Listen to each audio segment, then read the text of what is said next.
नमस्कार दोस्तों, स्वागत है आपका हमारे YouTube चैनल पर। आज हम अपने चैनल पर पौराणिक कथाओं से संबंधित एक नई सीरीज शुरू करने जा रहे हैं। आशा है आप लोगों को पसंद आएगी।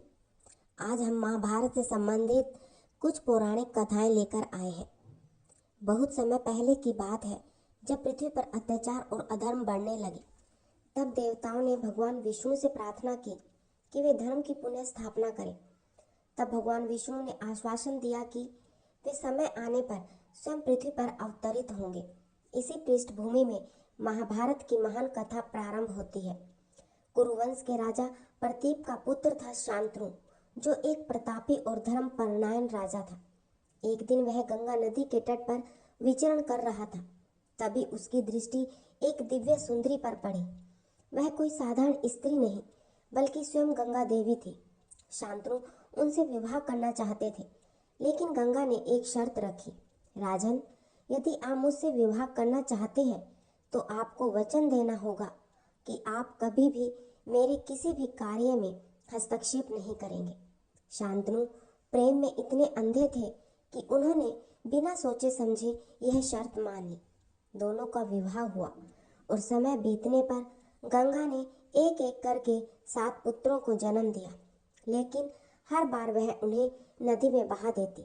राजा शांतनु यह देखकर अत्यंत दुखी होते, परंतु अपने वचन के कारण कुछ कह नहीं पाते।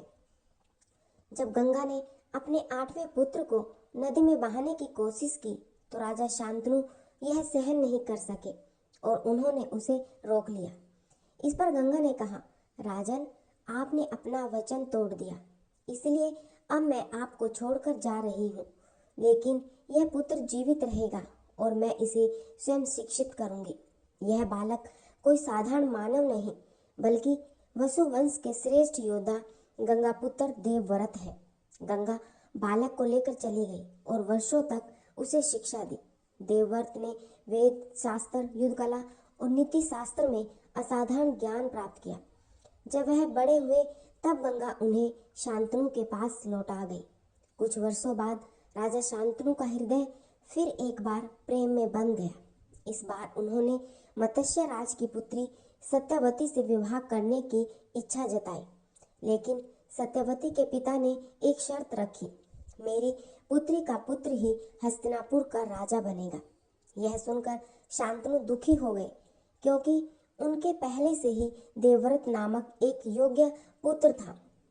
जब देवव्रत को यह पता चला तो उन्होंने अपने पिता की खुशी के लिए न केवल राजगद्दी छोड़ दी, बल्कि आजीवन ब्रह्मचारी रहने की भी भयंकर प्रतिज्ञा कर ली। उनकी इस प्रतिज्ञा को देखकर देवता प्रसन्न हुए और उन्हें भीष्म की उपाधि दी। इस प्रकार भीष्म प्रतिज्ञा के साथ ही महाभारत की कथा आगे बढ़ती है और हस्तिनापुर की राजगद्दी पर संघर्ष के बीज पड़ते हैं। यही संघर्ष आगे चलकर कौरवों और पांडवों के बीच महाभारत युद्ध का कारण बना।